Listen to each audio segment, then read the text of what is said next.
17 నుంచి 19 వచనాలు మనం చదువుకుందాం. అందుకు సమూయేలు, నీ దృష్టికి నీవు అల్పుడవుగా ఉన్నప్పుడు ఇశ్రాయేలీల గోత్రములకు శిరస్సు వైతివి. యెహోవా నిన్ను ఇశ్రాయేలీల మీద రాజుగా అభిషేకించెను. మరియు యెహోవా నిన్ను సాగనంపి, నీవు పోయి పాపాత్ములైన అమాలేకీయులను నిర్మూలము చేయుము, వారు లయమగు వరకు వారితో యుద్ధము చేయుమని సెలవీయగా, నీవు ఎందుచేత యెహోవా మాట వెనుక దోపుడు మీద ఎగబడి ఆయన దృష్టికి కీడు చేసితివనెను. ఆమేన్. చదవబడినటువంటి వాక్య భాగము 17, 18, 19 వచనాలు చదువుకున్నాం. ఈ మాటలను నిమిత్తము కొద్ది నిమిషాలు దేవుని మాటలు వినడానికి మనల్ని మనం సిద్ధపరచుకుందాం. చిన్న ప్రార్థన చేసుకుందాం. దేవుని వినడానికి సిద్ధపరచబడదాం.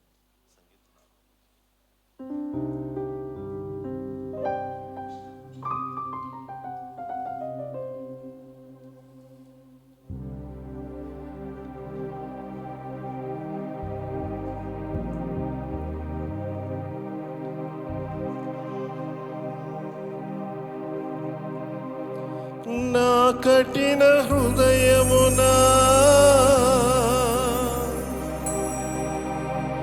కారుణ్యమును నింపి,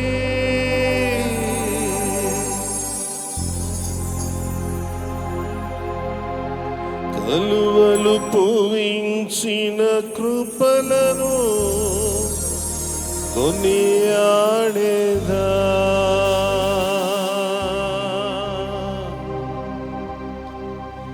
నా కఠిన హృదయమునా కారుణ్యమును నింపి, కలువలు పూయించిన కృపలను కొనియాడెదా. పాపమును క్షమించి నన్ను మార్చిన, దోషములు భరించి దరి చేర్చిన, నీ ప్రేమ గీతం పాడెదా. నీ గొప్ప కార్యం చాటెదా. సంగీత నాదముతో స్తోత్ర సంకీర్తనతో నీ ప్రేమ గీతం పాడెదా. నీ గొప్ప కార్యం చాటెదా.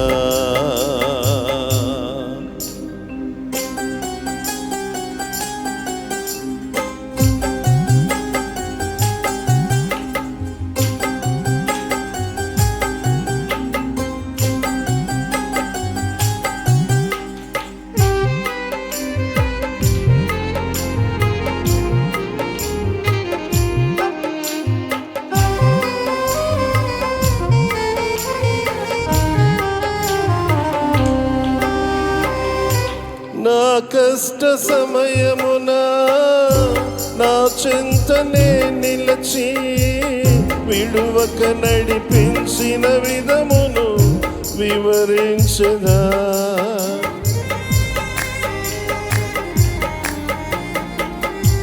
నా కష్ట సమయమున నా చెంతనే నిలచి, విడువక నడిపించిన విధమును వివరించదా.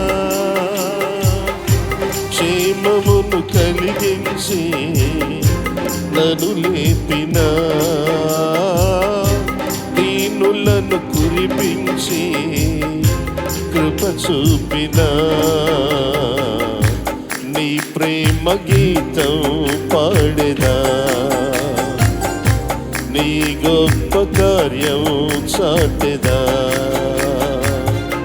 సంగీత నాదముతో స్తోత్ర సంకీర్తనతో నీ ప్రేమ గీతం పాడెదా. నీ గొప్ప కార్యం చాటెదా. నా జీవితం మార్చిన యేసయ్యా, ఈ నీ రుణం తీర్చుట ఎటులయ్యా. నా జీవితం మార్చిన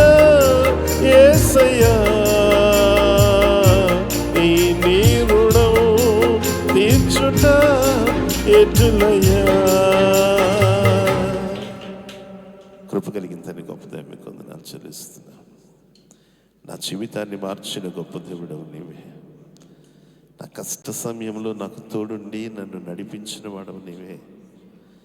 ఈరోజు నేను ఒంటరిగా ఉన్నా బెంగపడే అవకాశం లేదు ప్రభా. నేను ఒంటరిని కాదు, నా యేసు నాకు తోడుంటాడనే నిరీక్షణ మా జీవితాల్లో కలిగించిన మీ అమూల్యమైన సహవాసాన్ని బట్టి వందనాలు. ఈ మధ్యాహ్న కాల సమిలి స్థలంలో కూడిన మమ్మల్ని అందరినీ మీ పాద సన్నిధికి తీసుకొస్తూ ఉన్నాను. దర్శించండి, ముట్టండి. నీ వాక్కుల చేత చెక్కబడటానికి సహాయం దయచేయండి. ఎందుకంటే నీ వాక్యము సుత్తి వంటిదని వాక్యము సెలవిచ్చింది ప్రభా. మమ్ములను మేము చెక్కుకోవటానికి, చెక్కబడటానికి మీ పాద సన్నిధికి అప్పగిస్తూ ఉన్నాను. నిలువబడిన నేను కేవలము నా యొక్క స్వరమును మాత్రమే నీ మహిమార్థమే వాడుకొనటానికి నన్ను నేను పరిపూర్ణంగా మీ స్వాధీనానికి అప్పగించుకుంటూ మీ సిలువు చాటును మరుగు చేయబడి మాతో మీరు మాట్లాడమని యేసు నామంలో ఇచ్చిన ప్రార్థన అడిగి వేడుకుంటున్నాము తండ్రి. ఆమేన్. హల్లెలూయా, హల్లెలూయా. గడిచిన శుక్రవారం కొద్దిగా ఈ విషయాలు మాట్లాడుకున్నాం. కానీ ఎందుకో మరొకసారి ఈ విషయాలను తరచి చూడటానికి దేవుడు కృప చూపుతూ ఉన్నాడు. ఇది సౌలును గురించినటువంటి మాట మాత్రమే కాదు. ఈ వాక్యాలను మనం గమనించినప్పుడు మనలను మనం అద్దంలో చూసుకున్నట్లుగా కనబడుతుంది. మనము అద్దంలో కనబడుతూ ఉంటాం. అద్దం దగ్గరికి మనం వెళ్ళినప్పుడు మనలో కొన్ని ప్రతికూల అనుభవాలు, అంటే సర్దుకోవలసినవి, సరిచేసుకోవలసినవి ఉన్నప్పుడు చూసి వదిలేసి పర్వాలేదులే అని ఎవరు వెళ్ళిపోరు. తల చెరిగితే తల దూకుంటారు. ముఖం మీద ఏమైనా ఊహించని మచ్చలుంటే వాటి కొరకు ఏదైనా చేస్తారు. బట్టల మీద ఏమైనా కనబడుతూ ఉన్నట్లయితే బట్టలు మార్చుకోవటానికి ప్రయత్నం చేస్తారు. ఇన్ని విషయాలలో అద్దం ముందు నిల్చొని మనిషిగా మనం చేసే అనుభవము ఆత్మీయ జీవితంలో దేవుడు మనకు చూపించే వాటిలో మనం చేయలేకపోతూ ఉన్నాం. ఈ విషయంలోనే దేవుడు కొద్ది నిమిషాలు మనల్ని దర్శించాలని, మనతో మాట్లాడాలని ఆశపడుతూ ఉన్నాడు. మనం సరిచేయబడాలి. ఇది ఒకరి స్టోరీ కాదు. దేవుని వాక్యం చెప్తుంది కదా, ఇలాంటి ఎన్నో ఉదంతాలు మన ముందు దేనికి ఉంచాడంటే సాక్ష్యముగా మన ఆత్మీయ జీవితాలను పరీక్షించుకొని వారికి జరిగినటువంటి ఆ ప్రతికూల అనుభవం మనకి జరగదనటానికి వీల్లేదు. వారు చేసినట్లుగా మనం చేస్తే దేవుడు కూడా మెచ్చుకుంటాడు అనేటటువంటి కొన్ని అనుభవాలలో మనం వెళ్ళటానికే ఇవన్నీ మనకు ఒక సాదృశ్యాలుగా దేవుడు ఉంచాడు. కాబట్టే హెబ్రీయులకు రాసినటువంటి పత్రికలు అంటాడు కదా, ఇంత గొప్ప సాక్ష్య సమూహము మనలను ఆవరించి ఉంటుండగా ఎలా సులువుగా చిక్కులు పెట్టబడే పాపంలో మనం పడిపోతాం. పడకుండా ఉండాలి అంటే ఈ మాటలను మనం జాగ్రత్తగా విని వాటిని మన అంబుల పొదలో దాచుకున్న బాణాలుగా సిద్ధపరచుకొని ఉంచుకోవాలి. కాబట్టి ఈరోజు ఈ మాటలతో దేవుడు మనల్ని దర్శిస్తాడని నమ్మిన వారి గట్టిగా హల్లెలూయా చెబుదాం. హల్లెలూయా, హల్లెలూయా. దేవునికి స్తోత్రం. హల్లెలూయా.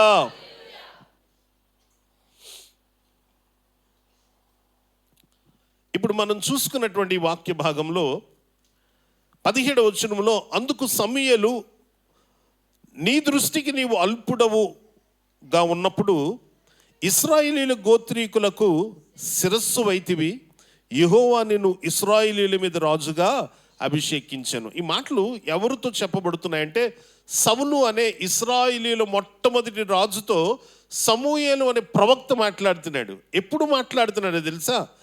దేవుడు సమూయేల్ని ఆ రాత్రి దర్శిస్తాడు. దర్శించి, నువ్వు అక్కడ పంపించిన సౌలు నేను రాజుగా ఉంచినందుకు నేను సంతాపపడేటట్లుగా ప్రవర్తిస్తున్నాడు, ఒకసారి వెళ్ళి మాట్లాడు అంటాడు. ఎందుకంటే అప్పటికే సౌలు దేవుని ఆజ్ఞను దాటిపోతాడు. ఈ మాటను ఎందుకు నేను మీకు మొదట్లో చూపించానంటే సౌలు మొదటి స్థితిని మీకు తెలియచేయాలి. సౌలు ఎవరు అంటే ఇశ్రాయేలు అని పిలువబడిన యాకోబుకి ప్రేమించినటువంటి భార్య రాహేలు, రాహేలుకు పుట్టిన చిన్న కుమారుడు. రాహేలుకి ఎంతమంది పిల్లలు పుట్టారో తెలుసా? ఇద్దరే.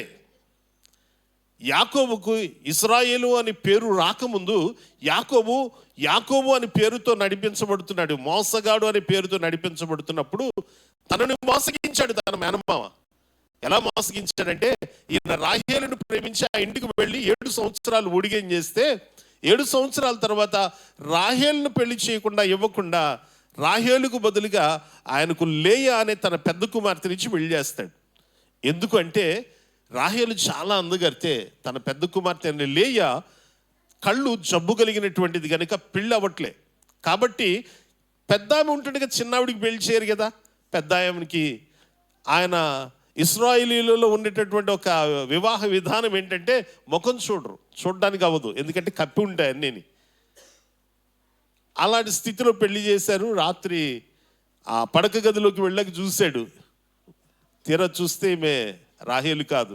వచ్చి వారి మామతో గొడవాడాడు. ఏంటంటే, ఏం లేదు బాబు, ఇక్కడున్న విషయం ఏంటంటే మా సమాజంలో పెద్ద పిల్ల ఉంటుంది కదా, చిన్నపిల్లకి పెళ్లి చేయరు కదా, కాబట్టి పెద్ద ఆమెకి పెళ్లి చేసి చిన్నపిల్లకి చేద్దామని చిన్న మోసం చేశాం. ఏముంది, ఇంకొక 7 సంవత్సరాలు ఉడిగించి నా చిన్న కుమార్తెను కూడా నీకే ఇస్తానంటాడు. అప్పుడు రాహేలు కోసం 14 సంవత్సరాలు అక్కడ ఊడిగం చేసిన తర్వాత రాహేలు పెళ్లి చేసుకుంటాడు. తీరా యాకోబు రాహేలుని పెళ్లి చేసుకున్న తర్వాత రాహేలుకి పిల్లలు పుట్టరు. లేయకు 6 పిల్లలు పుట్టేస్తారు. లేయ దగ్గర ఉన్నటువంటి దాసిని యాకోబుకి భార్యగా ఇస్తే ఆమెకి 2 పిల్లలు పుడతారు. ఇది చూసిన రాహేలు అంటది, మరి నాకు ఎలాగూ పుట్టట్లేదు, నా దాసిని నువ్వు భార్యగా చేసుకో అంటే ఆమె ద్వారా 2 పిల్లలు పుడతారు. 10 మంది పిల్లలు అయ్యారు, కానీ రాహేలుకి పిల్లలు పుట్టరు. ఆ సమయంలో దేవుడు ఆమెను జ్ఞాపకం చేసుకొని చివరిలో 2 పిల్లల్ని ఇస్తాడు. వారి పేరే ఒకరు యోసేపు, ఇంకొకరు బెన్యామీను. ఈ బెన్యామీను వంశములో ఇక్కడ రాస్తున్నాడు కదా, అందుకు సమూయేలు ఏమంటాడు, నీ దృష్టికి నీవు అల్పుడవుగా ఉన్నప్పుడు ఇశ్రాయేలు గోత్రీకులకు శిరస్సు వైతివి. ఈ మాటను ఎందుకు జ్ఞాపకం చేస్తున్నానంటే, ఒక్కసారి సమూయేలు మొదటి గ్రంథం 9వ అధ్యాయంలోనికి వస్తే 21వ మాటలో ఇలా ఉంటుంది. సౌలు బెన్యామీను వంశస్థుడైనటువంటి సౌలు బెన్యామీను వంశస్థుడు. సౌల్ని సమూయేలు పిలుస్తాడు. అందుకు సౌలు, నేను బెన్యామీనుడను కానా, నా గోత్రము ఇశ్రాయేలీల గోత్రములలో స్వల్పమైనది కాదా, నా ఇంటి వారు బెన్యామీను గోత్రపు ఇంటి వారందరిలో అల్పులు కారా, నాతో ఈలాగున ఎందుకు పలుకుచున్నావు అనేను. ఈ మాట సమూయేలు సౌలుని, నీతో పనుంది, దేవుడు నీతో మాట్లాడమన్నాడు, నువ్వు నా దగ్గరకు రా అని పిలిచినప్పుడు ఆ మాట విన్నటువంటి సౌలుకి డౌట్ వస్తుంది.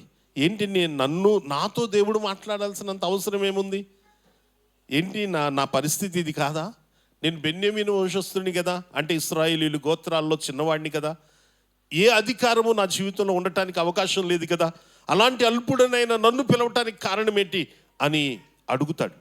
అలా అడిగినప్పుడు సమూయేలు అభిషేకించి దేవుడు నిన్నే ఎన్నిక చేసుకున్నాడని సౌలును రాజుగా చేస్తాడు. ఇంతటి తృణీకరింపబడిన అనుభవంలోంచి ఎత్తైన స్థితికి తీసుకొని వచ్చాడు సమూయేలు సౌలుని. దేవుడు సౌలుని తీసుకొచ్చిన సౌలు చేసినటువంటి అతిక్రమం ఏంటో తెలుసా, దేవుని మాటను కాదని తన సొంత నిర్ణయాన్ని అక్కడ ఆయన చేస్తాడు. సొంత నిర్ణయాన్ని, అన్ని విషయాల్లో నమ్మకస్తుడు అని దేవుడు అనుకున్నాడు. అన్ని విషయాల్లో సౌలు అన్ని విషయాల్లో యోగ్యుడు అని దేవుడు ఎన్నిక చేశాడు. ఎందుకంటే ఇశ్రాయేలీలకు రాజుని ఎన్నిక చేసింది ఇశ్రాయేలీలు కాదు, దేవుడే. ఒకవేళ ఇశ్రాయేలీలు ఎన్నిక చేసుకోవాలంటే వారి పెద్ద కుమారుడు ఎవరో వారింట్లోంచి ఒకరిని రాజుగా తీసుకోవాలి. కానీ దేవుడు చెప్తాడు, ఇదిగో పలానా వంశంలో పలానా వ్యక్తి ఉన్నాడు, ఆ వ్యక్తే మీకు రాజుగా ఉంటాడు. ఎందుకంటే ఆయనను చూస్తే రాజుగా ఉండదగిన ఏమంటారు ఆ శరీర దారుఢ్యం కనబడుతుంది అని చెప్పినప్పుడు అలాగే నేను వారందరూ రాజుగా అంగీకరిస్తారు. మొట్టమొదటి రాజు సౌలు. ఈ సౌలు దేవుని మాటను చిన్న విషయంలో తృణీకరించాడు, ఎక్కువ విషయం ఏం కాదండి. దేవుడు ఏం చెప్తాడంటే, నేను అమాలేకులను మీకు అప్పగిస్తున్నాను, నువ్వు వారిని నిర్మూలన చేసే, కేవలము అది అగ్ని గుంటగా మారిపోవాలి, అక్కడ ఏమీ ఉండటానికి వీల్లేదు, సమూలు నాశనం చేసామని చెప్తే ఈ సౌలు వెళ్ళి అందరిని అమాలేకులు మొత్తం అందరినీ చంపేస్తాడు. కాకపోతే తన దాసులు ఆ చంపుతున్న క్రమంలో అందరినీ మనుషులను అయితే చంపేశారు, కానీ అక్కడక్కడ కొన్ని జంతువులు, కొన్ని గొర్రెలు, మేకలు, ఎడ్లు కొంచెం బలమైన కనబడినప్పుడు వాటిని తెచ్చేశారు. తీసుకొచ్చేసి సౌలుకి చూపించారు, అయ్యా ఇవన్నీ చాలా బాగున్నాయి, బాగాలేనివన్నీ మేము చంపేశాం, ఇవి బాగున్నాయి కదా ఉంచాము అంటే సౌలు కూడా ఏమనడు. సౌలు కూడా ఏమన్నాడు, సర్లే దాయండి, బల్లర్పించినప్పుడు దేవునికి బల్లర్పిద్దాం అని. అక్కడ ఏమి జరిగిందంటే దేవుడు సౌలుతోనే డైరెక్ట్ ఈ మాటని చెప్పాడు, నువ్వు ఎట్టి పరిస్థితుల్లో అక్కడేమి వదలడానికి వీల్లేదు, అవన్నీ సమూల నాశనం, ప్రతి దాన్ని అది ఎంతటి అందమైందైనా ఎంత మంచిదైనా చంపేయమంటాడు. అలాంటి దాన్ని దేవుడు ఆజ్ఞగా పొందుకున్న సౌలు ఆ ఒక్క విషయంలో అక్కడ ఉన్నటువంటి తన ప్రజలకు, తన సైన్యానికి లొంగిపోయి ఆ మాటను, దేవుని మాటను తృణీకరించేస్తాడు. ఎప్పుడైతే ఆ క్రమం జరిగిందో ఆ మరుక్షణమే సమూయేలుతో దేవుడు మాట్లాడతాడు, ఒకసారి వెళ్ళు, అక్కడ జరుగుతున్నది సరైంది కాదు, సౌలు రాజుగా చేసినందుకు నాకే ఇబ్బంది కలిగిస్తున్నాడు, వెళ్ళమన్నప్పుడు వెంటనే సమూయేలు అక్కడికి వస్తాడు. వచ్చేసరికి అక్కడ జరుగుతున్న విషయం ఇది. ఇలా రాగానే సమూయేలుని చూడగానే పరిగెట్టి వెళ్ళి ఆహ్వానిస్తాడు సౌలు. ఆహ్వానించి, ఆ రండి, ఏంటి ఇలా వచ్చారని అడిగి చెప్తాడు, ఏం జరిగింది, ఎందుకు ఇలా జరిగింది అని అడిగితే, ఏం జరిగింది అంటాడు. అక్కడ ఏంటి సౌండ్లు వస్తున్నాయి అంటాడు. అంటే ఎడ్లు ఎన్ని బాగున్నాయి, ఆరోగ్యంగా ఉన్నాయి కాబట్టి అవి తీసుకొచ్చాం, బాగులేనివని చంపేశాం అంటాడు. అప్పుడు అంటాడు, ఇక్కడ చూద్దాం ఆయన మాట్లాడిన మాట 19వ వచనము, నీవు ఎందుచేత యెహోవా మాట వినక దోపుడు మీద ఎగబడి ఆయన దృష్టికి కీడు చేసితివనెను. ఏం చేశాడటండి? ఆయన దృష్టికి కీడు చేసితివనెను. కీడు చేశాడు. హల్లెలూయా. ఎవరి దృష్టికి? దేవుని దృష్టికి కీడు. ఏంటి? ఆజ్ఞ అతిక్రమించడం.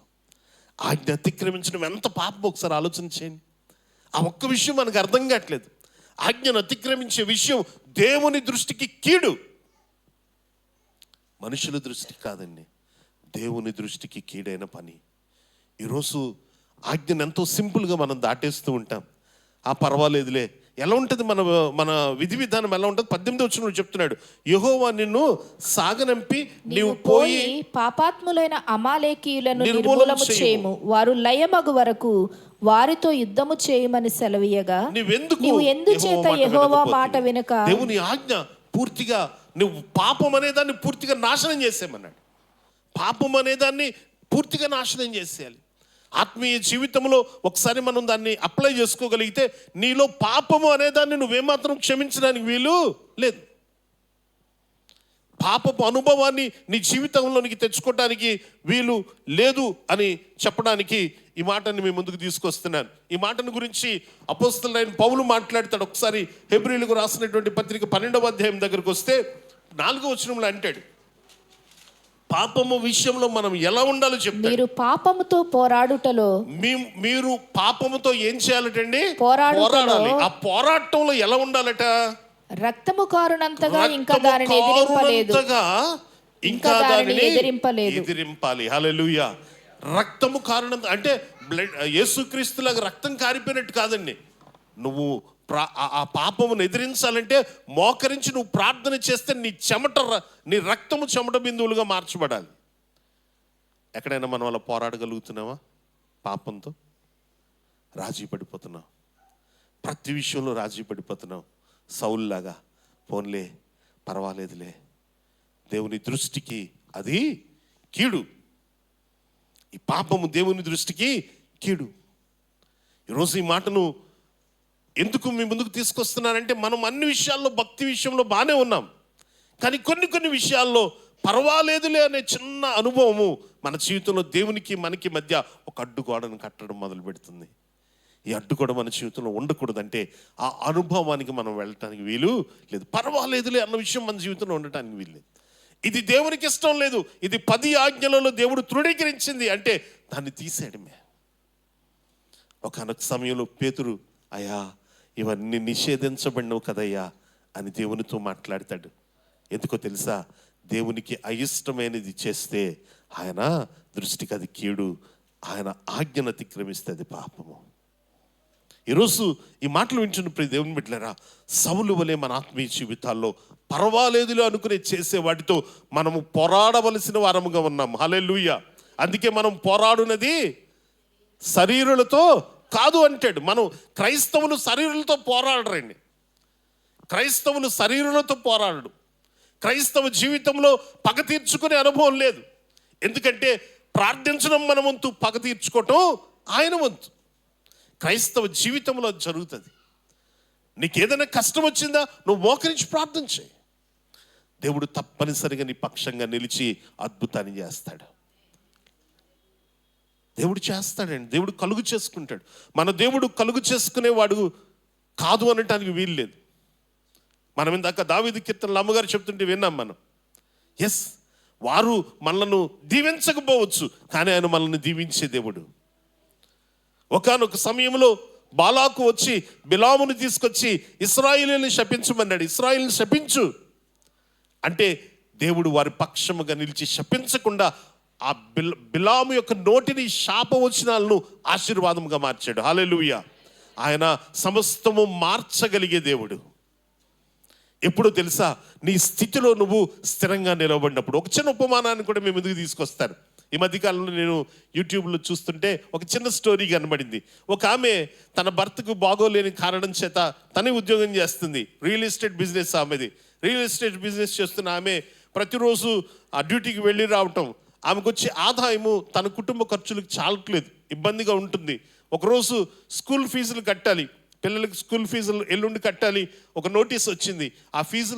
ఆ నోటీస్ చూడగానే తన దాని డబ్బులు లేని విషయం తెలుసు కనుక కన్నీటితో దేవుని సన్నిధిలో అడుగుతుంది, అయ్యా ఏంటి కష్టాలు, పిల్లలకు కూడా సరైన అనుభవాన్ని నేను అందించలేకపోతున్నాను, సహాయం చేయమని ప్రార్థన చేస్తుంది. ఆ ఉదయకాల సమయంలో ఆఫీస్కి వెళ్ళగానే ఆ మేనేజర్ ఆమెను పిలుస్తాడు. పిలిచి, అమ్మ ఏం లేదు, ఒక డీల్ ఉంది, ఒక డీల్ నువ్వు సెట్ చేస్తే నీకు 50,000 రూపాయలు లాభం వస్తుంది అన్నాడు. ఒక డీల్ సెట్ చేస్తే. ఏంటండి అని అడిగింది. ఏం లేదు, ఒక డిస్ప్యూట్ సైట్ ఉంది కదా మన దగ్గర, ఆ డిస్ప్యూట్ సైటు ఎవరు చెప్పినా ఆయన వింటలేదు, కస్టమర్ నువ్వు చెప్తే వింటాడు, ఒక మాట చెప్పు, దానికి ఏం ప్రాబ్లం లేదండి, కొనుక్కోమని, ఆ కొనుక్కుంటే నీకు 50,000 వస్తాయని చెప్పాడు. చెప్తే ఆమె ఒక్క నిమిషం ఆయన ముందు నిలబడి కాసేపు నేను ఆలోచించుకొని రావచ్చు అని అడిగి బయటకు వచ్చి ప్రార్థన చేస్తుంటే దేవుడు మాట్లాడాడట, ఆయన నీతిని రాజ్యమును నువ్వు వెతికితే ఆయన నీకు సమస్తము అనుగ్రహిస్తాడు. తిరిగి వచ్చి చెప్పిందట, అయ్యా నేను ఆ పని చేయలేను, నన్ను క్షమించండి అని చెప్తే ఆ ఆఫీసర్ చాలా కోప్పడి, ఈ నెల నీ టార్గెట్ అవ్వలేదు, నేను ఆఫీస్ నుంచి తీసేస్తాను నెక్స్ట్ మంత్ ఫస్ట్కి, జాగ్రత్త అని చెప్పి పంపించేశాడట. అలా వచ్చేసిన ఆమె భోజనం చేస్తుంటే ఈలోపు ఎవరో వచ్చి ఒక మాట చెప్పారట. ఏం లేదు, ఏంటంటే మన కొలీగ్ ఉంది కదా, ఆ అమ్మాయికి బాగాలేదు, ఆ అమ్మాయికి క్యాన్సర్ అట, చాలా బాధపడుతూ ఏడుస్తుంది, అందరూ వెళ్ళి ఓదారుస్తున్నారని చెప్పింది. చెప్పగానే ఈమె భోజనం చేస్తూ నాకే బోల్డ్ కష్టాలు, ఆమె నేనేం ఓదారుస్తానని అనుకుని భోజనం చేస్తుంటే ఆ ఆత్మ మాట్లాడడం మొదలుపెట్టిందట. ఇదేంటి, నువ్వు నీ గురించి ఆలోచించుకుంటున్నావా, దేవుని నీతి గురించి ఆలోచించవా అని. వెంటనే అన్నం వదిలేసి లేచి చెల్లిందట. ఆమె దగ్గరికి వెళ్ళి ఆమెను పలకరించి ఆమెతో చాలాసేపు మాట్లాడి నేను ప్రార్థన చేస్తానని ఆమెను పట్టుకుని కన్నీటితో ప్రార్థన చేసిందట. ప్రార్థన చేయగానే ఆమె ఎంతో సంతోషంగా ఫీల్ అయ్యి, ఇంతవరకు అందరూ వచ్చి నన్ను పలకరించారు కానీ ఇంత నెమ్మది నాకు కలగలేదు, నువ్వు ప్రార్థన చేయడం ఎంతో గొప్పగా, నాకు మంచి ఆరోగ్యంగా అనిపిస్తుంది, చాలా థ్యాంక్స్ అని చెప్పిందట. పర్వాలేదు, నా యేసయ్య నేను స్వస్థపరుస్తాడని చెప్పి అక్కడి నుంచి వచ్చేసి భోజనం చేసింది, ఇంటికి వెళ్ళింది. వెళ్ళేసరికి ఆ నోటీస్ కనబడింది, రేపే ఫీజు కట్టాలి. ఒక చిన్న ఉపమానం జ్ఞాపకం ఉంచుకోండి. ఆ ఫీజు కట్టాల్సింది చూసి మోకరించి కన్నీటితో అడుగుతుందట, అయ్యా ఏంటి కష్టాలు, నా పిల్లల చదువులు ఆగిపోతాయా, నా పిల్లల కోసం నేనేమి చేయలేనా, భర్త బలహీనుడు, పాపం ఆయనకు మందులు కొనాలి అని ఆలోచన చేస్తూ ప్రార్థన చేసుకుందట. ప్రార్థన చేస్తుంటే ఈలోపు ఒక ఫోన్ వచ్చింది. ఫోన్ ఎవరిది అని ఎత్తేసరికి కంపెనీ నెంబరు, వాళ్ళ ఆఫీస్ నెంబరు. ఫోన్ ఎత్తేసరికి వాళ్ళ ఎండి గారు ఫోన్ చేశారు.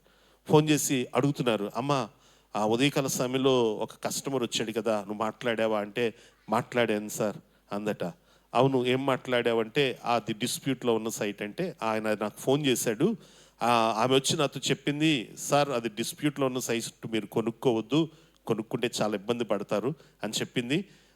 ఆవిడెవరు ఆ మాట చెప్పడం వలన నేను కొన్ని కోట్లు నష్టపోయేవాడిని ఒకళ్ళు కొంటే, అలాంటిది నాకు ఆ నష్టం జరగకుండా చూసింది అని చెప్పి తన ఫ్రెండే తనకు ఫోన్ చేసి ఆమె గురించి చెప్పాడట.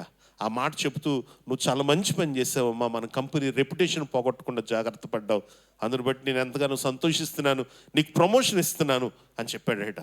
ప్రమోషన్ అనగానే ఆమె చాలా సంతోషించిందట. నిన్ను మేనేజర్ని చేస్తున్నానని చెప్పి నువ్వు ఇంత సహాయం చేస్తూ ఇంతగా పనిచేస్తున్నావు కనుక నీకు ఒక చిన్న హెల్ప్గా 1,00,000 రూపాయలు నీ అకౌంట్లో వేస్తున్నాం, మరి నీ ఇంటి అవసరాలకు ఖర్చు పెట్టుకున్నాడట.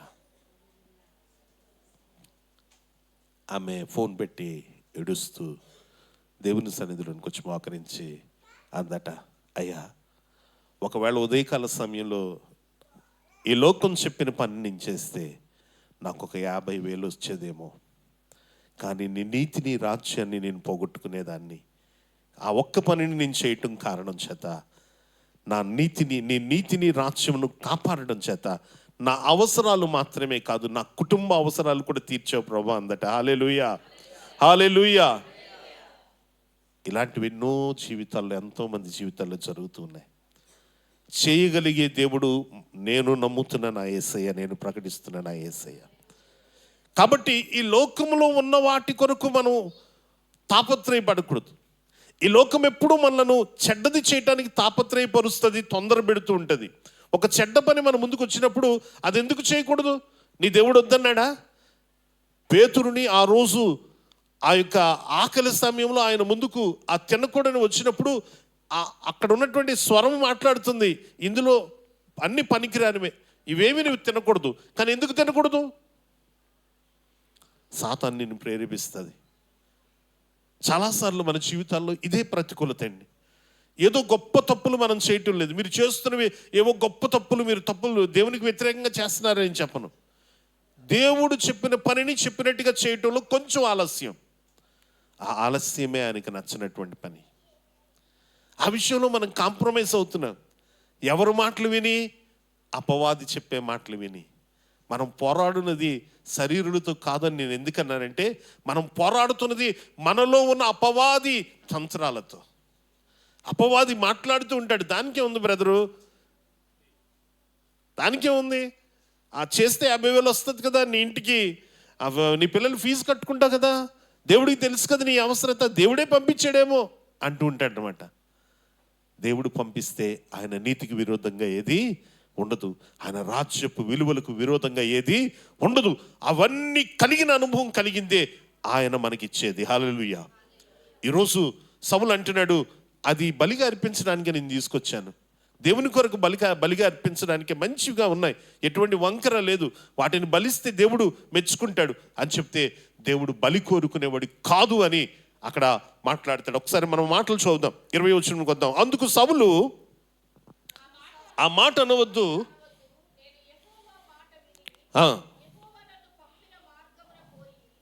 అమాలేకీల రాజగు అగగును తీసుకొని వచ్చి తిని, కానీ అమాలేకీలను నిర్మూలము చేసి తిని. అయితే గిల్గాలులో నీ దేవుడైన యెహోవాకు బలి అర్పించుటకై జనులు శపితములకు గొర్రెలలోనూ ఎడ్లలోనూ ముఖ్యమైన వాటిని తీసుకొని వచ్చిరని సమూయేలుతో చెప్పెను. అందుకు సమూయేలు, తాను సెలవిచ్చిన ఆజ్ఞను ఒకడు గైకొనుట వలన యెహోవా సంతోషించున్నట్లు ఒకడు దహన బలులను అర్పించుట వలన ఆయన సంతోషించున. ఆమేన్. ప్రశ్న చూసారా?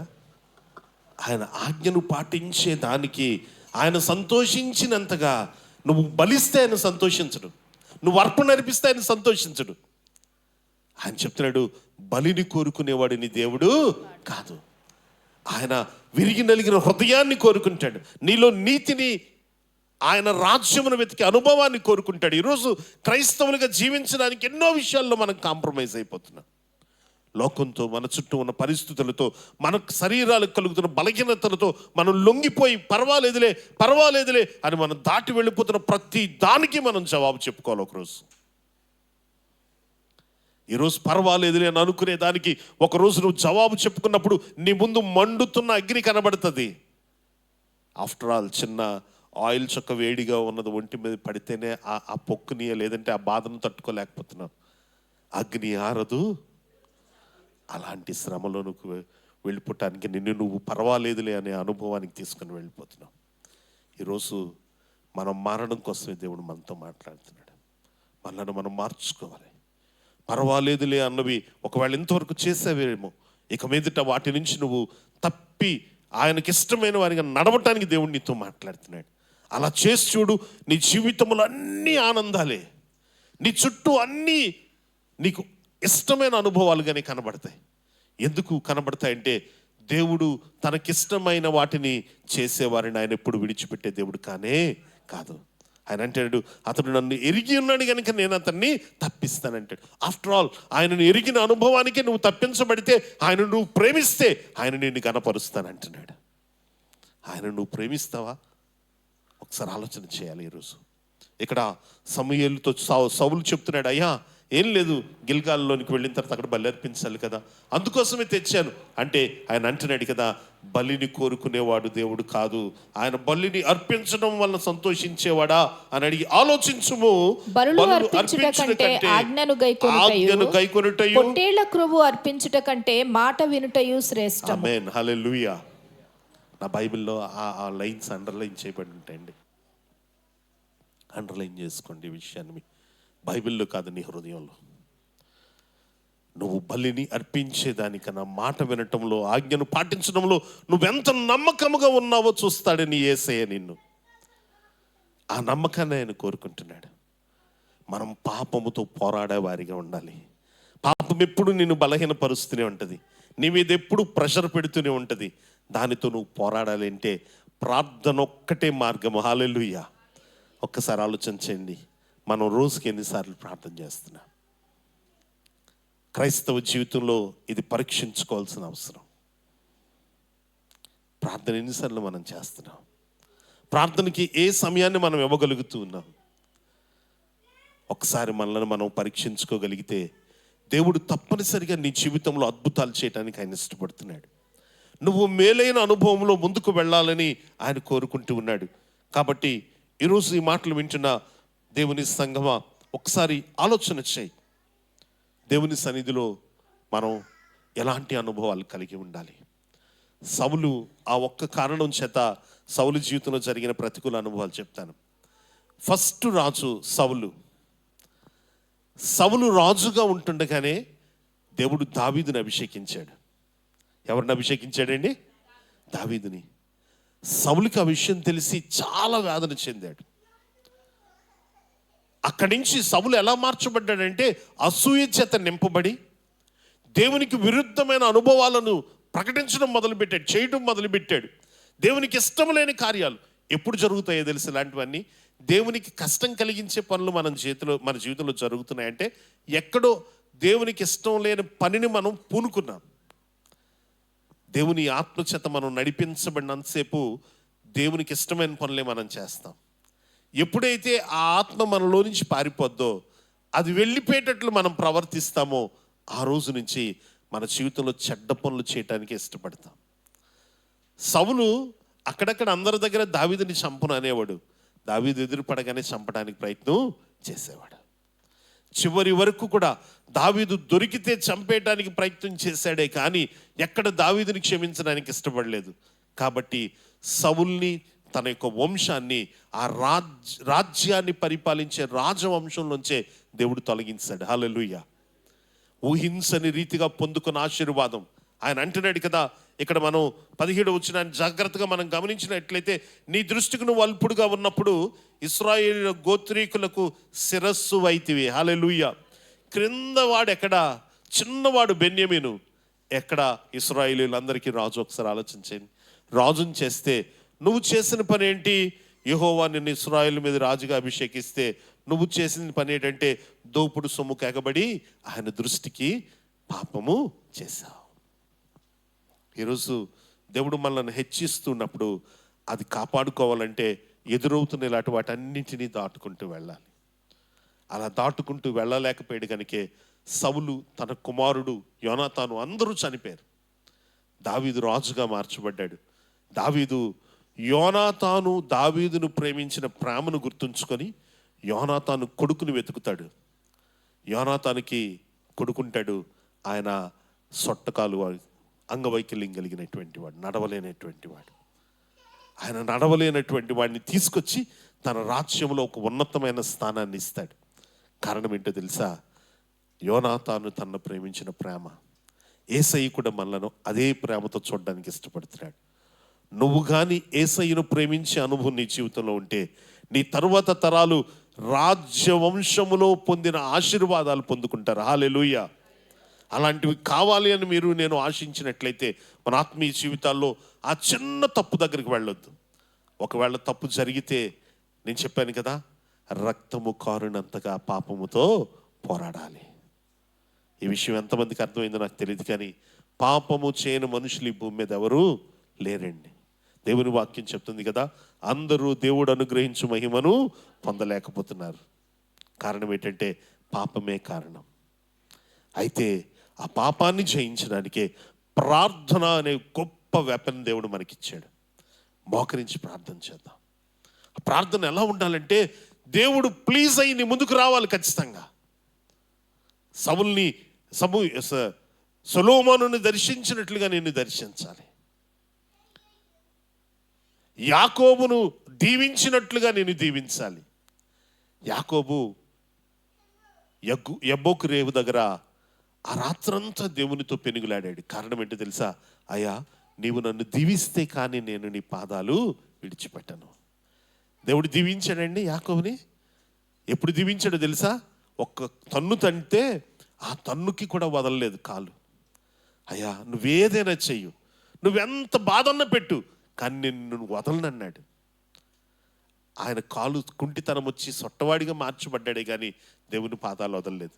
ఈరోజు చిన్న శ్రమ వస్తే దేవుని వలన, దేవుని వెంబడించడం వల్లనే వచ్చింది, వదిలేద్దామండి, ఇలాంటి దేవుడు మనకెందుకండి అని అనుకునే అనుభవాల మధ్య మనం ఉంటూ ఉన్నాం. ఆ దెబ్బ కొట్టడం ద్వారా దేవుడిని నేను ఇంకా ఆశీర్వదించబోతున్నాడు అనే విషయాన్ని మనం మర్చిపోతున్నాం. కాబట్టి ఈరోజు జ్ఞాపకం ఉంచుకుందాం, యాకోబు పోరాడినట్లుగా పోరాడితే మోసగాడు అన్నటువంటి వాడిని జనములకు తండ్రిగా దేవుడు మార్చాడు. హల్లెలూయా. ఇశ్రాయేలు అని పిలిచాడు, రాజకుమారుడా అని. ఇశ్రాయేలు అనే మాటకి అక్కడ ఉంటుంది అర్థం, రాజకుమారుడా అని. ఎంత గొప్ప ఆశీర్వాదమో ఒకసారి ఆలోచన చేయండి. ఈరోజు అలాంటి దీవెన ఆశీర్వాదాలకు మనం వెళ్ళాలి అంటే మన జీవితాల్లో పాపానికి మించిన ప్రార్థన ఉండాలి. ఏని విషయంలో నువ్వు ప్రార్థన చేస్తున్నావో దానిని వదిలేయాలి. దేవుని వాక్యం చెప్తుంది కదా, ఏమనంటే అతిక్రమములను దాచిపెట్టువాడు వర్ధిల్లడు, కానీ ఒప్పుకొని విడిచిపెట్టువాడు కనికరాన్ని పొందుతాడు. హల్లెలూయా. విడిచిపెట్టాలి. విడిచిపెట్టడం అనేది అంటే పాపం చేసేసి ప్రార్థన చేస్తే అయిపోద్దా? కాదండి. నువ్వు ప్రార్థన చేసినప్పుడు దేనిని అయితే ఆ స్థలంలో ఒప్పుకున్నావో అది ఎన్నటికీ నీ జీవితానికి రావటానికి వీలు లేదు. ఎప్పుడైతే నువ్వు అలా ఉండగలుగుతావో అప్పుడే దేవుడు నీ జీవితంలో దేనిని ఇవ్వాలని ఆశించాడు అవన్నీ ఇస్తాడు. ఇశ్రాయేలీయుల పక్షముగా రాజుగా చేసిన సౌలు మధ్యలో రాజు నుంచి దిగిపోవడానికి దేవుడు ఎన్నిక చేయలేదండి. రాజు అంటే ఇలా ఉంటాడని చూపిస్తూ అలా ఉండటానికి పిలిచాడు, కానీ దానిని నిలబెట్టుకోలేనటువంటి అనుభవం సౌలుది. ఈరోజు చాలాసార్లు దేవుడు నిర్ణయాలు మనకే అప్పగిస్తున్నాడు. నువ్వు జీవాన్ని కోరుకుంటే జీవం పొందుతావు, మరణాన్ని కోరుకుంటే మరణం. జీవ మరణాలు నీ వశంలో ఉంచుతున్నాడు. ఆయన నీ దగ్గర తీసుకొస్తున్నాడు. ఇగో మేలు కీడిని ముందు ఉంచుతున్నాను, నువ్వు కోరుకో.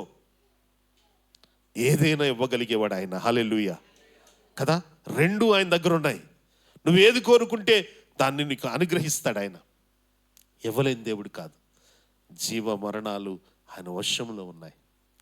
ఈరోజు ఆ అనుభవాలు ఎరిగి కూడా మనం చాలాసార్లు దేవుని యొక్క సన్నిధిలో మనకు నచ్చినట్లుగా మనం ప్రవర్తించే అనుభవాలకు వెళ్ళిపోతున్నాం. నేను ఇందాక చెప్పాను కదా, ఇక్కడ 19వ వచనంలో ఆయన చెప్తున్నాడు, 18వ వచనంలో యెహోవా నిన్ను పాపాత్ములైన అమాలేకీయులను నిర్మూలము చేయుము. ఏం చెప్పాడండి? పాపాత్ములైన అమాలేకీయులను పాపాన్ని నువ్వేం చేయాలి? నిర్మూలము చేయాలి. పాపాన్ని నిర్మూలన చేయటానికి నువ్వు ప్రయత్నం చేస్తున్నావా? పాపాన్ని ఆహ్వానించడానికి ఇష్టపడుతున్నావా? ఈరోజు ఈ మాటలు వింటున్న ప్రియ దేవుని బిడ్డలారా, పాపాన్ని లయపరచడానికి నువ్వు ప్రయత్నం చేయాలి. పాపాన్ని నిర్మూలన చేయటానికి దేవుడు నీకు శక్తినిచ్చాడు. మనం సర్వాంగ కవచవాన్ని దేవుడు ఎందుకు ఇచ్చాడు అంటే పాపముతో మనం పోరాడటానికే. పాపాన్ని జయించాలి. పాపానికి జనకుడైన అపవాదిని జయించడానికి దేవుడు మనకి ఆ కవచాన్ని ఇచ్చాడు, ఆ శక్తిని ఇచ్చాడు, ఆ నడిపింపులో మనలను నడిపిస్తున్నాడు. ఈరోజు అన్ని కలిగి ఉండి కూడా మనం వాటన్నింటిని నిర్లక్ష్యం చేసి దేవుని కన్నా ఈ లోకాన్ని ఎక్కువగా ప్రేమిస్తూ ఉన్నాం. 6 రోజులు నిన్ను ఆయన ఏమీ అడగట్లేదు. సమయం కలిగినప్పుడు ఆయనతో సహవాసం చేయి. కానీ 7వ రోజు ఆయనతో ఉండటానికి మనల్ని పిలుచుకున్నాడు. ఎందుకంటే 6 రోజులు నువ్వు లోకంలో కష్టపడ్డావు, చాలా బాధలు పడి ఏదో సంపాదించుకొని తెచ్చుకున్నావు. నువ్వు సంపాదించి తీసుకొచ్చింది నీకు ఆశీర్వాదకరంగా ఉండాలంటే దాని చుట్టూ నెమ్మది అనే సమాధానాన్ని ఆయన ఉంచడానికి ఇష్టపడుతున్నాడు. దాని చుట్టూ ప్రొటెక్షన్ ఏర్పాటు చేయడానికి ఆయన నిన్ను పిలుస్తున్నాడు. అంటున్నాడు, నువ్వు భారం మోసుకుంటూ వచ్చావు, ఇదిగో నా ఎద్దుకురా, నేను నీకు విశ్రాంతిని కలుగ చేస్తాను. లోకంలో 6 రోజులు నువ్వు కష్టపడ్డావు కదా, నీ కష్టార్జితము ఏ తెగులు లేకుండా కాపాడబడాలి అంటే దేవుని దగ్గరికి రావాలి. ఆ ఒక్కరోజు ఆయనతో నువ్వు సహవాసం చేస్తే, ఆ ఒక్కరోజు నువ్వు చేసిన సహవాసం వారం రోజులు నీకు తోడుగా ఉంటుంది. ప్రతి శ్రమలో నీకు కాపుదలగా ఉంటుంది. తిరిగి మరల నువ్వు ఆయన దగ్గరకు వచ్చేంత వరకు ఆయన దేవదూతలు నీకు కాపుదలగా ఉంటాయి. ఎంతోమంది సాయంత్రం కనబడి ఉదయం కనబడినటువంటి వారు ఉన్నారు. ఇందాక మాతో మాట్లాడే లేడు బ్రదరు అంటే చెప్తారు, మా ఆఫీస్లో మొన్న 12:30కి రాత్రి 12:30కి చనిపోయారు. ఆ వార్త వచ్చినప్పుడు ఆశ్చర్యంగా అనిపించింది. అదేంటి 12:30 వరకు? పోనీ ముసలోడు కాదు, యవనస్తులు. అసలు రోజులు చాలా భయంకరంగా ఉన్నాయి. నిర్లక్ష్యం చేస్తే అంటే మేము బ్రతికేస్తామన్నా? కాదండి. ఒకవేళ నువ్వు ఈ భూమి మీద ఉంటే దేవునికి ఇష్టమైన వానిగా, ఒకవేళ దేవుడు పిలుచుకుంటే ఆయన సన్నిధిలో, అదే మనం కోరుకునేది. అసలు ఎందుకు ఆదివారం సహవాసానికి రావాలి? యేసుక్రీస్తుని సొంత రక్షకుని ఎందుకు అంగీకరించాలంటే నిత్య జీవం నీ జీవితంలో కావాలని నువ్వు కోరుకుంటే ఆయన నీతో ఉండాల్సిందే. దేవుని వాక్యం చెప్తుంది, ఈ నా రొట్టెను తిని నా రక్తమును త్రాగువాడే నిత్య జీవానికి వారసుడు, నేను తప్ప వేరొక మార్గము లేదు అంటాడు. ఆయన ఒక్కడే వే. కాబట్టి యేసుక్రీస్తు దగ్గరకు నువ్వు రావాలి. వస్తేనే నువ్వు పరలోక రాజ్యం వెళ్తావు. లేకపోతే ఎక్కడికి వెళ్ళిపోతావు? ఫస్ట్లో చెప్పాను, ఎక్కడికి వెళ్ళిపోతామండి? మండుతున్న అగ్నిగుండం దగ్గరికి వెళ్ళిపోతాం. పర్వాలేదులే, ఏదో దేవునితో గడిపేసి వెళ్ళిపోదాం, ఈ రోజు ఇలా ఉంటే సరిపోద్ది అంటే ఒకరోజు వచ్చి దేవుని వాక్యం చెప్తుంది, ప్రభువా ప్రభువా అని నన్ను పిలిచి ప్రతివాడు పరలోక రాజ్యానికి వారసుడు కాదు అంటది. ఎందుకో తెలుసా? ప్రభువా ప్రభువా నువ్వు పిలిచావు, ప్రార్థన చేసావు, అన్నిటిలోనే ఉన్నావు, కానీ నీవు నీ హృదయపూర్వకంగా మార్పు పొందటానికి ఇష్టపడలేదు. ఈరోజు ప్రభువా ప్రభువా అని పిలిచే వారిలో ఉండటానికి ఇష్టపడుతున్నారో, లేదంటే నిజంగా నిత్య జీవపు వారసులుగా మారే వారిలో ఉండడానికి ఇష్టపడుతున్నారో, ఈ నిర్ణయం మీకే వదిలేస్తున్నాను. దేవుడి మాటలతో మనల్ని దీవించి ఆశీర్వదించునుగాక. ఒక్కసారి తల్లోంచుకొని చిన్న ప్రార్థన చేసుకుందాం.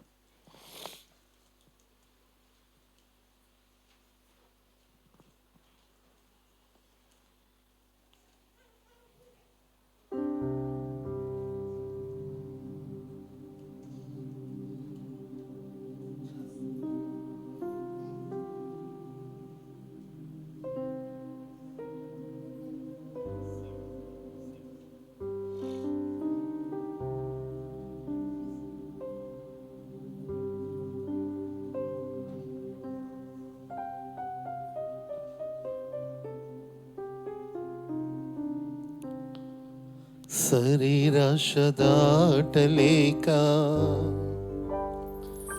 శాపగ్రస్తుడయ్యాను,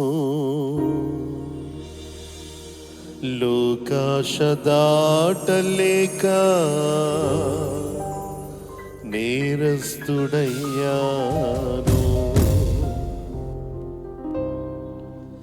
శరీరాశ దాటలేక శాపగ్రస్తుడైనాను, నేత్రాశ దాటలేక నేరస్తుడయ్యాను.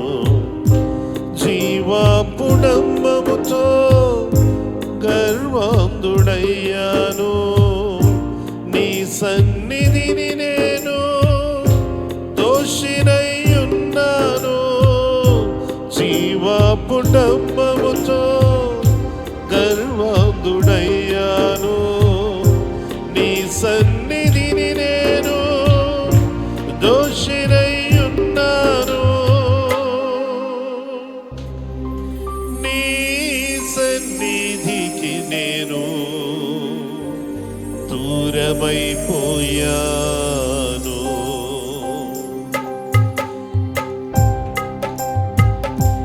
హల్లెలూయా యేసయ్యా, ఆరాధన నీకేనయ్యా.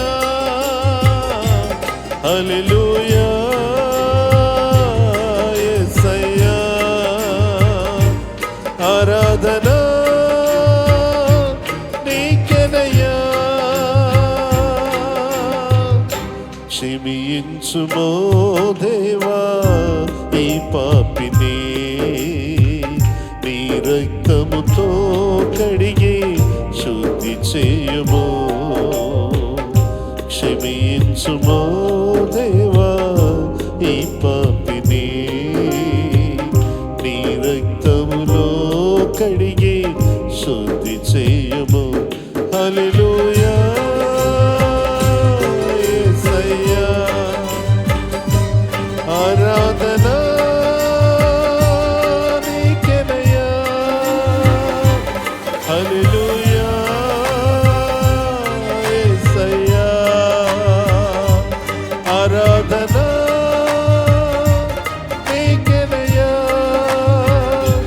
హల్లెలూయా యేసయ్యా. ఆరాధన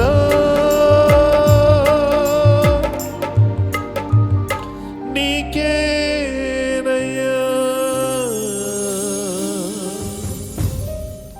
కృప కలిగిన తండ్రి, గొప్ప దేవా, మీకు వందనాలు చెల్లిస్తున్నాం. ఈ మధ్యాహ్న కాల సమయంలో మీ సన్నిధిలో క్షమించు ప్రభా అని అడుగుతున్నాం ప్రభా. అయ్యా, మమ్మల్ని క్షమించగలిగేవారు మీరే. తల్లి అయినా మర్చిపోద్దేమో కానీ నేను నిన్ను మరువనని వాగ్దానం చేస్తావు నాయన. అయ్యా, నా కుటుంబం అంతా నన్ను వదిలేసేయచ్చు, నా తల్లిదండ్రులు నన్ను ద్వేషించవచ్చు, నా పిల్లలు నన్ను కాదని వదిలేయచ్చు, నా భార్య, నా భర్త, నా కుటుంబము నన్ను ద్వేషించవచ్చు, కానీ నువ్వు నన్ను ద్వేషించేవాడవు కాదు ప్రభా. అయా, పెంట కుప్పల మీద పడి ఉండి వ్యర్థమైన అనుభవాలు కలిగిన మమ్ములను నీ అమూల్యమైన అతి పవిత్రమైన హస్తంతో లేవనెత్తావు. మాలో ఎన్నో క్షేమమైన అనుభవాలు అమర్చడానికి ప్రయత్నం చేస్తూ ఉన్నావు ప్రభా. నీ మాటలతో మమ్మల్ని దర్శించి చెక్కుతున్నందుకు వందనాలు అయా. ఇదిగో తండ్రి, పనికిరాని ఆ రాయి వంటి వాడని నేను, వ్యర్థముగా పడివేయబడిన మట్టి వంటి వారం మేము. దాన్ని ఒక సరైన పాత్రగా నువ్వు మరుస్తున్నందుకు వందనాలు అయా. విరిగిపోయే కొలది తిరిగి నాయన సారి మీద పెట్టి సానబడుతున్న దేవుడవు నీవు ప్రభా. సరైన పాత్రగా మలచబడటానికి, ఇష్టమైన పాత్రగా మలచబడటానికి నీవు చేస్తున్న ప్రయత్నము సఫలమవులాగున నన్ను, నా ఆత్మీయ జీవితాన్ని స్థిరపరచమని వేడుకుంటూ ఉన్నా.